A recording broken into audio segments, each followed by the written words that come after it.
गुरुर्ब्रह्मा गुरुर्विष्णु गुरुर्देव महेश्वरा गुरु साक्षात् परब्रह्म तस्मै श्री गुरुवे नमः।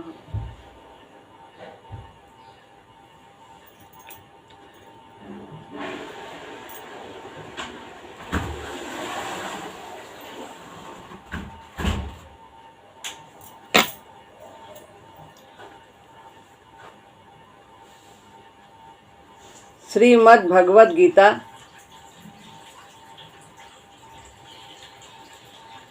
अध्याय 3।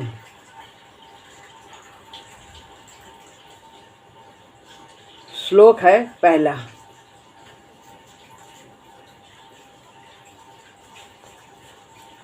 पहले अध्याय का नाम था विषाद योग।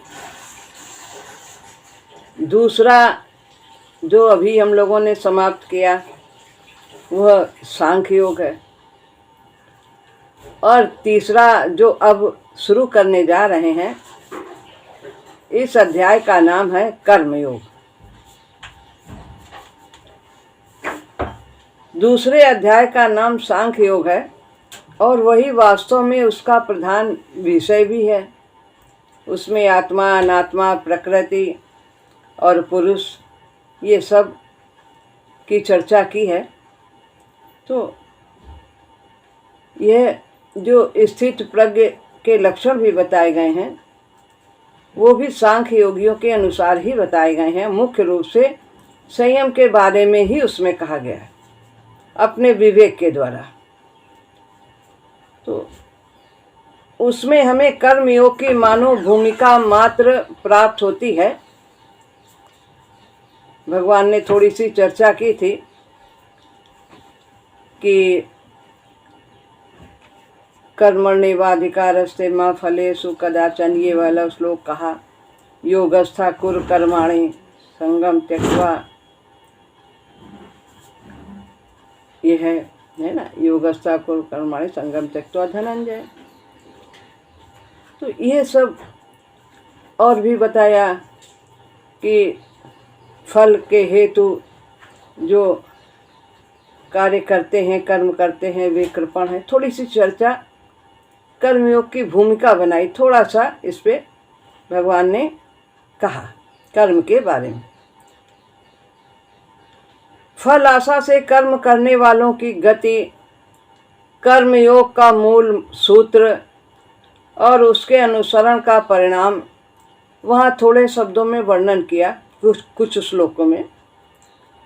स्थित प्रज्ञ के लक्षण तो सांख्य योग की साधना के लिए भी उतने ही महत्व वाले हैं जितने कि कर्म योग के रास्ते पर चलने के लिए। दोनों में संयम की आवश्यकता है, चाहे सांख्य योगी हो चाहे कर्म योगी हो।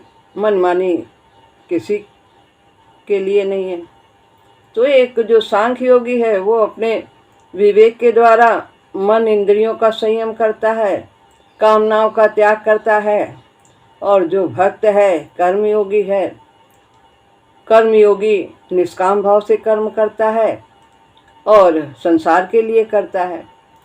भक्ति मार्ग का वो प्रभु के प्रति पूरी तरह समर्पित होता है।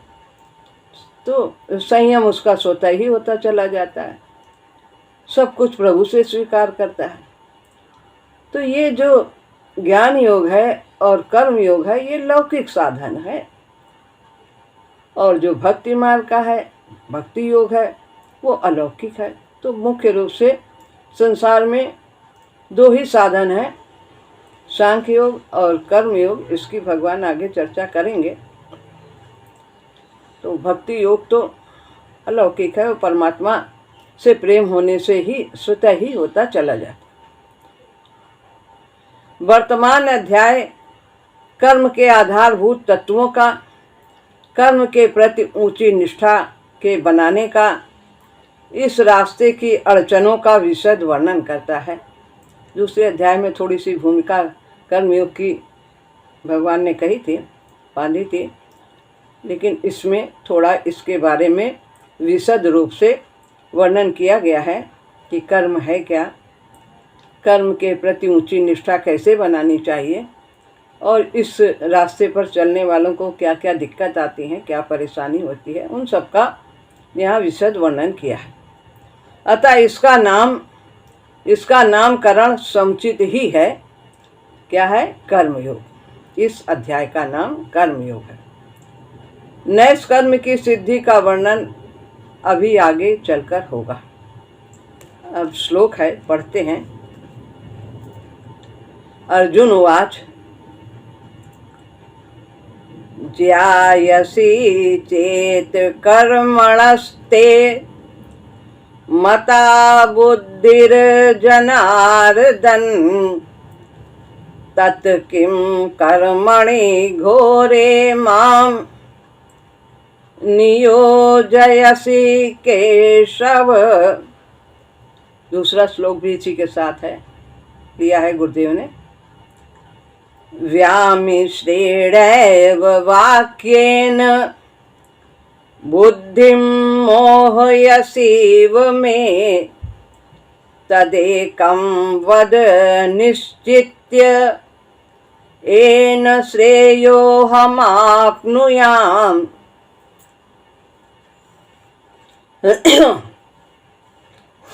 अर्जुन बोले, अर्थ है, हे जनार्दन, यदि आप बुद्धि को कर्म से बड़ी मानते हैं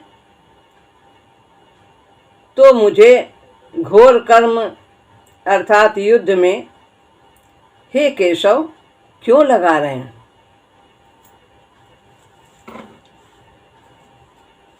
तो अर्जुन समझ नहीं पाए थे भगवान की बात। भगवान ने अर्जुन से कहा, बुद्ध युक्तो जहाति उभे सुकृत दुष्कर्ते तस्माद् योगाय युज्यस योगा कर्मसु कौशलम। बुद्धि को श्रेष्ठ बताया, बुद्धि योग को श्रेष्ठ कहा, तो अर्जुन बुद्धि को समझे श्रेष्ठ कि मेरी बुद्धि तो कह रही कि युद्ध ना करो, और आप बुद्धि को जब श्रेष्ठ कह रहे हैं तो कर्म में फिर हमें क्यों लगा रहे हैं, युद्ध करने को क्यों कह रहे हैं? जो बुद्धि कह रही है, बुद्धि श्रेष्ठ आप बता रहे हो, तो बुद्धि की बात माननी चाहिए। तो अर्जुन बुद्धि योग को समझ नहीं पाए, भगवान की गूढ़ बात को। मुझे ऐसा प्रतीत होता है कि गड़बड़ सी बात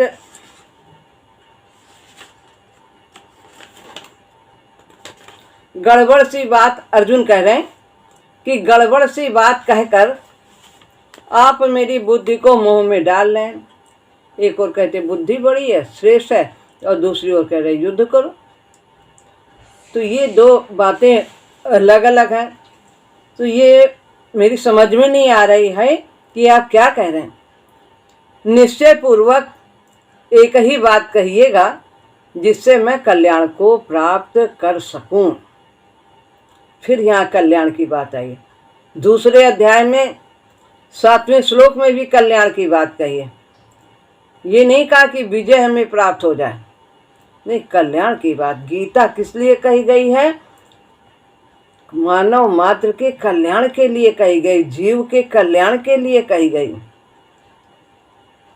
तो यहाँ पर कह रहे हैं कि जिससे मैं कल्याण को प्राप्त कर सकूं, ऐसी आप बात बताइए। मिली जुली सी बात मेरी समझ में नहीं आ रही। भगवान ने पिछले अध्याय के 49वें, 50वें तथा 51 में बुद्धि की प्रशंसा की है। 49वें में कहा कि जो लोग फल के हेतु कर्म करते हैं वे कृपण हैं, दीन हैं। तो बुद्धि से युक्त होकर के तू कार्य कर। वहाँ पर भी 49वें श्लोक में भी ये बात कही कि दीन है जो फल के लिए कार्य करते हैं। तो जीत हार के लिए तू कार्य मत कर, जो बुद्धि योग से कार्य कर, समता से कार्य कर, जीत हार को बराबर समझ कर कार्य कर। तो अर्जुन ने इसका आशय ठीक नहीं समझा और भी कहा कि ये बहुत छोटा है, निम्न है। 49वें 50वें 49वें में ये कहा और 85वें 51 में भी इसी प्रकार की बात की कि बुद्ध योग की अपेक्षा ये जो कर्म है, कर्म का मतलब सकाम कर्म, ये बहुत अवर है, मतलब बहुत नीचा है, उससे तुच्छ है सकाम कर्म। लेकिन कर्म को वो कर्म ही समझ नहीं पाए, कर्म का मतलब क्या है। यहाँ सकाम कर्म की बात, जहाँ कर्म खाली आ रहा है वहाँ सकाम कर्म। और आगे भी बताया कर्म अकर्म विकर्म भेद बताए, तो कर्म का तात्पर्य सकाम कर्म। तो इस तरह 49वें 50वें 51वें में भगवान ने बुद्धि की ही प्रशंसा की, यानी बुद्ध योग की प्रशंसा की, कर्म की नहीं, सकाम कर्म की प्रशंसा नहीं की। सकाम कर्म बहुत तुच्छ है बुद्ध योग की अपेक्षा, यानी निष्काम कर्म की अपेक्षा सकाम कर्म बहुत ही तुच्छ है। अर्जुन ने इसका आशय ठीक नहीं समझा, वो उलझ गया, समझ नहीं पाए, बुद्धि उनकी भ्रम में पड़ गई। क्या है इसका अर्थ, क्या कहना चाहते हैं हमारे सखा जो हमसे बुद्धि में थोड़ा श्रेष्ठ हैं। अभी भगवान नहीं समझते उन्हें, और कुछ बात में हम भी उनसे श्रेष्ठ हैं, लेकिन बहुत सी बात में वो भी हमसे श्रेष्ठ है, बुद्धि उनकी हमसे श्रेष्ठ है, इसलिए उनसे राय लेते हैं। क्या करें, एक और कुआं एक और खाई, युद्ध करें कि ना करें। कर्म अवर है, यानी नीचा है सकाम कर्म। उसने सोचा, और तिस पर भी भगवान उसे कह रहे हैं कि युद्ध कर। कर्म नीचा है, कहा है कि कर्म तुच्छ है, सकाम कर्म नहीं लगाया, केवल कर्म का। तो कर्म तुच्छ है और बुद्धि श्रेष्ठ है, और बुद्धि जो कह रही है उसको न करके कर्म करें जो तुच्छ है। तो ऐसा ये क्यों कह रहे हैं, तो अर्जुन समझ नहीं पाए। कैसी अजीब बात है, क्या वो जानबूझकर गड्ढे में ढकेलना चाहते हैं भगवान के लिए उनके सखा जो हैं। तो सखा तो अर्जुन के प्रेम बस बने, और धर्म के लिए अर्जुन युद्ध कर रहे थे, तो भगवान तो उधर ही होंगे जिधर धर्म होगा, और इसीलिए भगवान ने अवतार लिया। जब जब होई धर्म कह हानि, बाढ़ई असुर अधम अभिमानी, तब तब धरि प्रभु विविध शरीरा, हरहि कृपा निधि सज्जन पीरा। इसीलिए उन्होंने अवतार लिया। पर ऐसा कैसे हो सकता कि वो हमें गड्ढे में ढकेल देंगे, हमें पतन की ओर ले जाएंगे? नहीं कर सकते, वो हमारे प्रिय सखा हैं, वो तो उसके परम हितु हैं और बहुत समझदार भी हैं। ऐसी विचारधारा में उलझे हुए उसने, अर्जुन ने भगवान के सामने अपनी मानसिक स्थिति प्रकट कर दी कि आप ये क्या कह रहे हैं। नहीं समझ में आया तो पूछ लेना चाहिए, गुरु से कभी भी कुछ छिपाना नहीं चाहिए। ये नहीं सोचना चाहिए कि वो कहेंगे अरे इतना भी तुमको नहीं आता, इतनी छोटी सी बात समझ नहीं आ रही, बार बार समझा रहे हैं समझ नहीं आ रही, नहीं कहेंगे। देखिए भगवान ने कितना 18 अध्याय तक अर्जुन को बराबर समझाया धैर्य पूर्वक। आप यदि सचमुच बुद्धि को कर्म से बड़ा मानते हैं तो मुझे क्यों कहते हैं कि युद्ध कर? अब स्पष्ट किया, हम दूसरे के वाक्य को अपने संस्कारों के अनुसार ही समझते हैं। यदि कोई सतोगुणी व्यक्ति है और वो रजोगुणी से बात कर रहा है, तो जो वो शब्द कहेगा उसका रजोगुणी भिन्न अर्थ लगाएगा, उस भाव तक नहीं जाएगा। तमोगुणी भी अलग अर्थ लगाएगा। वो अपने संस्कारों के अनुसार ही उस शब्द का अर्थ लगा लेगा। तो दूसरे के वाक्य को अपने संस्कारों के अनुसार ही हम समझते हैं। संस्कार भेद से ही बुद्धि भेद हो जाता है। संस्कार है अलग, भिन्न भिन्न गुणों के अनुसार, तो बुद्धि भी अलग अलग सोचती है। कोई स्वयं खाने को बहुत अच्छा समझती है, कोई देकर खाने को, बांट कर खाने को अच्छा समझती है। नहीं भाई, उसका भला हो जाए तो वो उसको श्रेष्ठ समझती है। तमोगुणी तो किसी का नुकसान करके ही अपना फायदा चाहता है, वो उसे ठीक समझता है। तो इस तरह के संस्कार भेद होने से ही अलग अलग सोच होती है, बुद्धि भेद होता है। कहने वाले का तात्पर्य कुछ होता है और समझने वाला कुछ और ही समझ लेता है। कोई हंस रहा है किसी अन्य बात पे, वो सोचता अरे हमारे ही बारे में हंस रहे हैं, हमारे लिए ही हंस रहे हैं, क्योंकि उसके मन में एक बात बैठ गई है खराब कि एक बार उसने ऐसा किया, तो वो हमारा मजाक ही बनाते हैं, सोच रहे हैं। वो हो सकता है किसी अन्य बारे में, किसी बारे में सोच रहा, वो बस क्या है, सोचेगा मेरे ही बारे में, मेरी हंसी उड़ा रहा। तो यही बुद्धि भेद हो जाता है। जीवन के बहुत से मन मुटाव इसी प्रकार से ही होते हैं। कैसा सुंदर उदाहरण है, महाराज जी कहते हैं समझाने के लिए, कैसी बात समझ में आ जाती है आसानी से। इस प्रकार उन्होंने समझाया। भगवान ने बुद्धि शब्द का प्रयोग कर्मयोग के लिए किया, निष्काम कर्मयोग के लिए किया, समत्व योग के लिए किया। इसके लिए बुद्धि योग इसी को कहते हैं। इसके कई नामों से इन्हें संबोधित किया जाता है। बुद्धि योग भी कहा जाता है, कर्म योग है, निष्काम कर्म योग है, और समत्व योग है, यही सब इनके नाम हैं अनेक। तो भगवान ने बुद्धि शब्द का प्रयोग कर्म योग, निष्काम कर्म की निष्ठा के लिए किया था कि कामना से रहित होकर के तू अपने कर्तव्य का पालन कर, जो तेरा कर्तव्य है, तू क्षत्रिय है। बिना कर्म के वो निष्ठा तो लंगड़ी है, निरर्थक है। अब जब हम कर्म ही नहीं करेंगे तो निष्काम भावना कहाँ से बनेगी? जब कुछ कर्तव्य करेंगे तभी तो उसमें कामना और न कामना, अकाम भाव, ये तभी तो आएगा। जब कुछ करना ही नहीं तो उसमें निष्काम भाव क्या होगा? कुछ करो ना, अजगर की तरह बैठे रहो, तो फिर कामना और न कामना का कोई महत्व तो नहीं रहेगा। तो कर्तव्य करना है, निष्काम भाव से करना है। बिना कर्म के वो निष्ठा तो लंगड़ी है, निरर्थक है।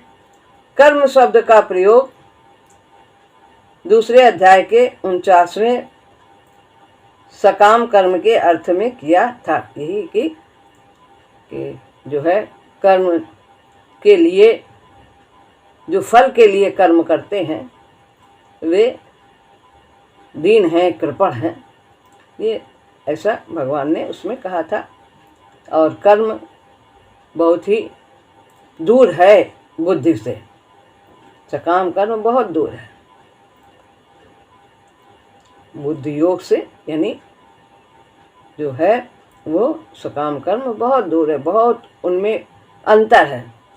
जैसे कि सद्गुण में, सत्वगुण में और इसमें रजोगुण और तमोगुण में अंतर है।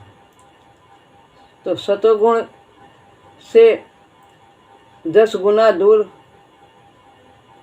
ये जो है एक से दूसरा जो है ये 100 गुना दूर है। तो बताते हैं कि सत्वगुण से ये रजोगुण और तमोगुण 100 गुना दूर है, काफ़ी दूरी है। ऐसे ही इसमें ये दोनों समान हैं, इनमें रजोगुण और तमोगुण बहुत करीब हैं, लेकिन सत्वगुण इनसे बहुत दूर है।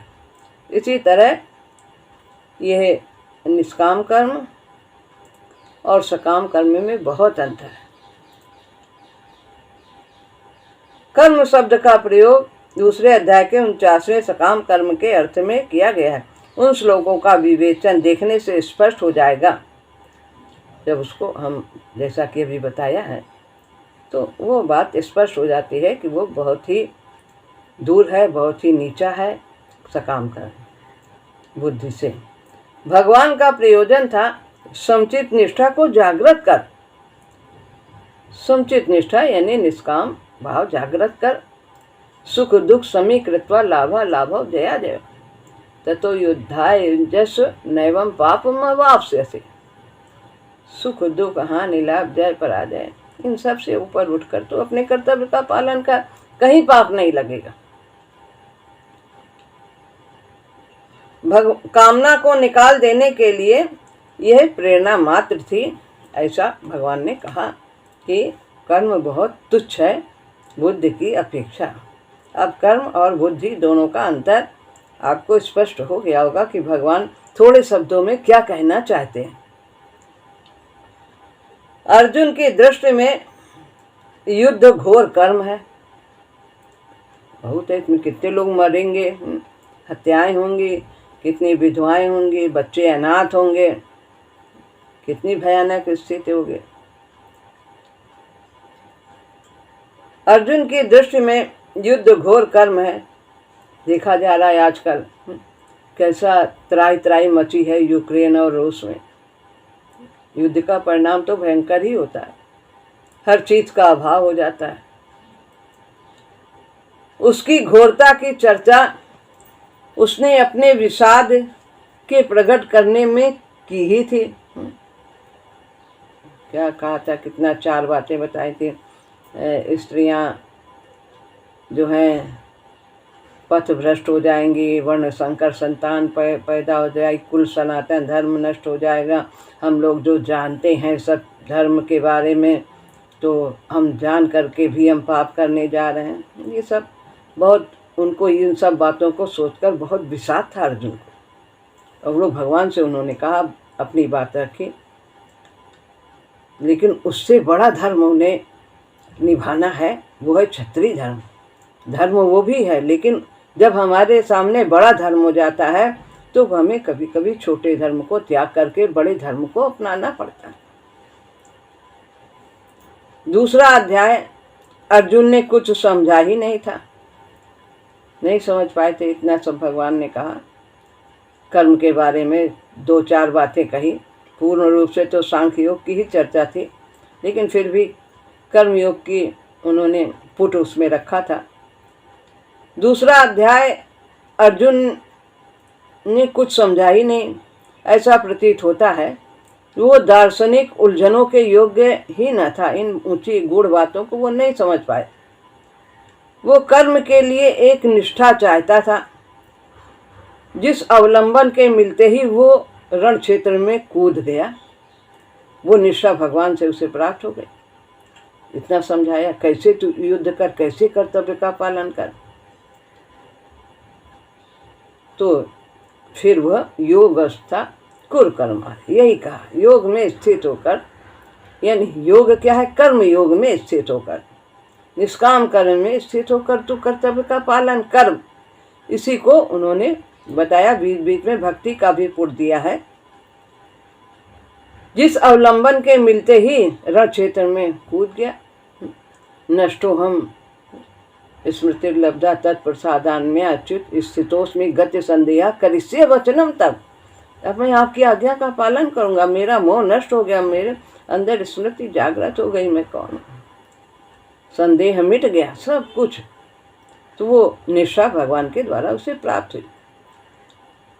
कोरे दार्शनिक विचार उस पर कुछ प्रभाव न रखते थे कि कैदी आत्मा है, नित्य है, परम, और अनात्मा शरीर सब नाशवान है। ये सब जो है पहले भी थे, आज भी हैं, आगे भी रहेंगे, इनके शरीर मरते हैं। बस इतना सब कुछ कहने से बात कम समझ में आती है। तो भगवान ने उसे एक निष्ठा प्रदान की कि कर्म किस प्रकार से तू कर, और वो निष्ठा उसे प्राप्त होते ही वो अपने कर्तव्य में लग गया। अर्जुन स्पष्टवादी था। जो मन में आया, जो है कमी है, कह दिया, बता दिया, हम ऐसे हैं, हमारे अंदर ये कमियां हैं, ये दुर्गुण हैं, हम आपकी बात को भी ठीक से समझे नहीं हैं, जितने भी शंका थे सब बीच बीच में प्रश्न करके अर्जुन ने सब उन शंकाओं का समाधान किया। वो सब हम सबकी शंकाएं हैं और अर्जुन के माध्यम से सब भगवान ने बताई हैं और उनका समाधान किया। अर्जुन स्पष्टवादी था और यदि अपने सखा कृष्ण के सामने भी वह अपने को न खोलता तो उसको अपनी समस्या का हल ही कैसे मिलता, किससे कहने जाके। तो अपने गुरुजन से श्रेष्ठ जो हैं हमसे और बुद्धि में, उनसे हम अपनी समस्या कहते हैं। हो सकता है उसका कोई समाधान मिल जाए, और गुरु तो समाधान करते ही। रोगी को तो डॉक्टर के सामने रोग प्रकट ही करना होता है, बताना होता है भाई कहाँ दर्द हो रहा, क्या है, कैसा है। और अगर वो अपना रोग छिपाएगा, पेट नहीं दिखाएगा, पेट में तकलीफ है, तो वो क्या इलाज करेगा। तो अपने को बताना है हमारे अंदर क्या क्या कमियां हैं, कैसे क्रोध है, क्या हम नहीं ठीक कर पा रहे हैं, आप जो कहते हैं इसमें हमें क्या अड़चन है। तो वही इसमें कर्म योग में आने वाली अड़चनों का भी इसमें वर्णन मिलता है कि क्या क्या इस साधन के करने में परेशानी है। तो वो उन परेशानियों को पथ प्रदर्शक या गुरु के सामने कहता है। शरणागत को तो अपनी व्यथा कहनी ही चाहिए। जो प्रभु के शरण किससे कहेगा, गुरु से कहेगा। सब सुनते हैं, चाहे सूक्ष्म हो चाहे स्थूल में हो, कैसे भी हो, सब सुनते हैं। सूक्ष्म में तो और ज्यादा वो ध्यान देते हैं और समाधान करते हैं। कोई रोक टोक नहीं होती, कोई मर्यादा नहीं होती, कहीं भी जा सकते हैं, कहीं भी किसी भी प्रकार से वो सेवा कर सकते हैं। हमारी सब समस्याओं का समाधान। गुरु के सामने तो शिष्य को निसंकोच होकर अपनी दुर्बलता रख ही देनी चाहिए। संकोच नहीं करना चाहिए कि गुरु क्या कहेंगे। भैया जी, पूज्य भैया जी के सामने कोई छोटी सी भी बात ऐसे पूछता था तो बड़े प्रेम से उसे बताते थे। अंग्रेजी का टी का भी कोई यदि अर्थ पूछे और यदि वो पढ़ा लिखा है तो भी उसे वो प्रेम से बताएंगे। नहीं कहते थे कि अरे तुम इतना पढ़ के तुमको ये नहीं आता। नहीं, छोटी से छोटी बात को वो बहुत ही प्रेम पूर्वक सम्मान के साथ बताते थे। तो कोई भी संकोच नहीं रखना चाहिए। सच्चाई की यह मांग है। यदि हमें आगे बढ़ना है तो हमें निसंकोच अपनी कमियों को गुरु के सामने रखना है, पथ प्रदर्शक के सामने। इसके बिना न तो दूसरा व्यक्ति हमारी सहायता कर सकता है और न ही हम उसे ग्रहण कर पाते हैं, क्योंकि हमारे अंदर अहंकार है। हम बता नहीं रहे, तो जब तक अहंकार है हम कैसे कुछ ले सकते हैं। जब तक पात्र में एक चीज भरी है तो दूसरी उसमें कैसे आ सकती है। जब वो खाली होगा तभी तो उसमें दूसरा चीज आएगा। यह तो घर है प्रेम का और खाला का घर नाय, और शीश उतारे भूई धरे तब पैठे घर माय। शीश उतारने गर्दन काटने का नहीं मतलब, अपने अहंकार को समाप्त करना है। तो यही है कि यदि हम अपनी कमियों को अहंकार से रहित होकर के बताते हैं तभी हमें सहायता मिलती है और हम उस को ग्रहण भी तभी कर पाते हैं। हमारे अंदर अहंकार से जब रहित हो जाते हैं तो पात्र खाली होता है, तभी उसमें आएगा। भरे में और डालोगे तो बाहर चला जाएगा, कोई मतलब ही नहीं होता। सो अर्जुन ने कह दिया, ये गड़बड़ सड़बड़ क्या कह रहे हो। ये एक तरफ कहते हो बुद्धि बड़ी, एक तरफ कहते हो कर्म छोटा है और बुद्धि बड़ी है, तो फिर और कह रहे हो कर्म करो। ये सब गड़बड़ सड़बड़ बात है, समझ में नहीं आ रही। आप हमें ठीक से समझाइए। मेरी समझ में कुछ नहीं आया, आप तो मुझे और उलझाते जा रहे हो। मुझे तो साफ साफ कहिएगा, वो रास्ता दिखाइए जिस पर चलकर मेरा कल्याण हो। कल्याण माने बस केवल कल्याण, परम लक्ष्य की प्राप्ति ही हो, जीवन के उद्देश्य की प्राप्ति हो। ये मानव तन जो मिला है, इतना सफर करके आए हैं, दुर्गम और दीर्घ यात्रा करके आए हैं, तो ये जो मानव तन है ये किस प्रकार हमारा सार्थक हो, मेरा कल्याण हो। साधि माम त्वाम प्रपन्नम, मैं आपकी शरण हूँ, तेरी शरण में हूँ, आज्ञा करो। मुझ पर आप शासन कीजिए, आज्ञा दीजिए, मैं आपकी आज्ञा को मानूंगा।